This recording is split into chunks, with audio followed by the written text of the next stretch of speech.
Everyone seems to be constantly scrambling in a frenzy for social media interaction or views, and in the words of a great douchebag, attention is the most valuable currency. And right now, people are eating each other alive for it. Like, even just recently, we saw the Stanley Cup craze where people were going feral, absolutely ballistic, like peeling flesh from bone to get their hands on a new limited edition Stanley Cup so they could go home and film a TikTok for it for a couple updoots and brownie points online to let people know that they're part of the cool trend. And as this has continued to be the focal point for our species, this internet attention, the pursuit of it has gotten really depraved. Over the last few years, in particular, on YouTube specifically, we have seen so many people try some extremely dangerous things in order to stand out from the crowd, whether it's really dangerous or cruel pranks, people getting themselves shot for the sake of their content, or getting themselves even killed for the sake of trying to produce content that'll get a lot of eyes on it. Like, shit, it's in streams too. Half of Kick right now is just the most hateful garbage from people trying to be incendiary and get themselves beat up in a fight. Just like, watch me get my ass beat, episode 500 with Jack Doherty. And it's there because it's supposed to be shocking. And it's just an awful direction, but that's kind of the content pill society has taken recently. And that brings me to what I want to talk about today. My friends and I like to joke around with this concept, and sometimes we'll brainstorm some of the most degenerate video ideas imaginable. Ideas we'll never actually do. But sometimes we'll cook up something so foul that it becomes a really tasty treat to play around with as like an idea. So I wanted to take you into the kitchen today and show you this secret recipe for a particular formula that we thought was just entertainingly awful. This is perhaps one of the worst ideas we've ever had for a video, and I just have to share it because I do think about it from time to time. Not as a piece of content that should ever be made by any sane human being on the planet, but just as something that is so fucked up that I can't help but giggle at the absurdity of it. Would you ever donate sperm? Okay, this is another idea I think we'll never actually do, but it's an idea we tossed around as a joke that I think about from time to time. I don't know if I ever said this on stream. It's a diabolical idea. I want to preface by saying that.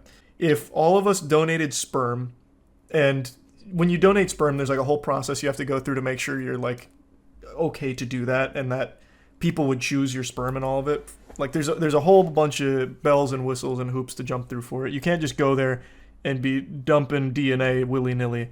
But we thought it'd be really fun if we went as a group to do that. And someone uses our sperm. I think you get notified if it gets chosen, like if someone's using your load. And we would make a video checking in on the families that used our sperm in 18 years and see who had the most successful child. To see whose sperm was like the mightiest and produced the best offspring. But it's kind of a fucked up thing to do. But as a concept, it's like, that's kind of fire. Like, no, my kid's actually the best. Look at this. You know, he just graduated high school, straight A's, and he's got a scholarship to USC. It's like, damn, no, my kid's got a crippling heroin addiction. Shit, I'm out of the race. Darn.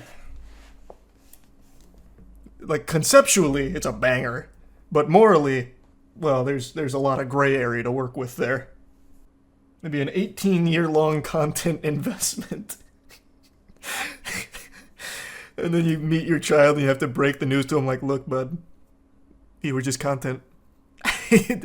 I conceived you on this upload date for this purpose. Thank you for winning me the competition. The 23andMe would go crazy, though. Hey, that whole thing would go crazy. The winning child gets the ad revenue. Yeah. But just think about, you can make a whole slew of videos out of that. You can make like, you know how people do those time lapses of I took a picture of myself every day for 6 years or whatever? We do a time lapse of like our children from a distance. The parents keep us updated on their activity. And we have like after 18 years, this beautiful montage of our child growing up. And then we get to see who wins in the end. That's like a whole season's worth of activity. Yours would definitely win. I don't think so. I think if the whole crew gave their semen and let's say we actually pulled the trigger on this downright evil idea, I think I would probably not win. My genes aren't great. I'm 5'6". I had terrible mentality growing up, acne out the wazoo. Like I think my kid would probably not be super happy. I think of our group, Chase would win. Chase he is a specimen. Chase is like one of the most gifted athletes without ever trying. Anything he does that even remotely resembles athleticism, he crushes. And he is naturally good at everything he does. Literally everything Chase does, he is incredible at. I think Chase would produce a superstar. Yeah, but you're smart. Chase is so much smarter than me. Chase blows me out of the water. Like, out of our group, I'm probably the fucking dumbest too, so I don't have anything working in my favor. I would lose this competition right away. Bro, I'd give birth to like another fucking Jack Doherty. They'd be miserable. I'd be ashamed. Meanwhile, Chase is gonna have like an actual hero, a champion. There's actually a documentary that ran for 50 years and was pretty much this concept. They followed a group of children from elementary school until they were elderly and would check in every 7 years or so. You slowly saw them devolve into druggies over time. Well, that made me really sad. It was like really wholesome until the last sentence. Well, hopefully hopefully our idea wouldn't go like that. Not that we're ever doing it. But that would be a very sad ending. If your kid's a speedrunner, do you automatically win? No, absolutely not. It was illegal and Dateline covered it. The study that he was referencing, whatever that was. Yeah, I'd never even heard of that. What do you consider an early loss? If we did this? Well, I don't think you'd have an early loss unless the kid dies. Like, I don't think there's a disqualification. Or I guess if they get thrown in jail. Those would be like the only two things that would be an early disqualification, I think. Man, that'd be fucking tragic, though. Imagine we're doing our, like, I don't know, quarterly check-in on our child.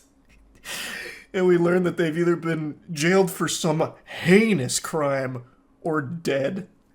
That'd be the worst fucking update to that video. Like, damn, guys, I lost. My kid shed the mortal coil. How are your kids doing? It'd be fucking terrible. In Germany, there was a real pilot for a TV show about a sperm race where 12 contestants donate their jizz and see which is the quickest one to reach an egg. The winner would receive a Porsche. That's too deep into the content pill. You know, it is actually an evil idea, but it's one I think about from time to time. It's like the craziest idea that I think we've ever just joked around about. Make your kids play League all day, leveling accounts, and whenever they get an account to level 30, they get their meal. That's just torture. Somehow ours is more humane than yours. Fucking maniac over here, Jesus Christ. Would you ever want to have kids? I talked about this a little bit on stream. I don't have any plans of that anytime soon. I legitimately think if I had a kid, I'd feel bad. My kid would undoubtedly be short. I don't think somehow my father's tall genes skipped my generation and the next one would get it. So my kid's going to be around my height, 5'6", probably, unless the woman is super tall. So I feel like I'd feel bad for him because it's not easy, especially with social media. Constantly getting picked apart for every small insecurity or weakness you could ever imagine for yourself. And short is like the most commonly accepted one that's still fine. Like no one bats an eye when you're insulting someone for being short. So I feel like the kid would need a very strong chin, and there's just a good chance he wouldn't have it. If I ever wanted a kid, I'd probably adopt. There's so many kids without a home right now. There's an overabundance of kids that don't have a home. Is your mom short, or did you get unlucky? My mom's short, my dad's super tall. And I got the height aspect from my mom. Mom's 5'2", dad's 6'5". So I went closer to my mom. I didn't even split the middle. The middle would have been around like 5'8", 5'9". It's sad you think that just get your height. I'm fine with it. I can handle it. But not everyone can. There's a real thing called short man syndrome. Like, legitimately, it is a thing.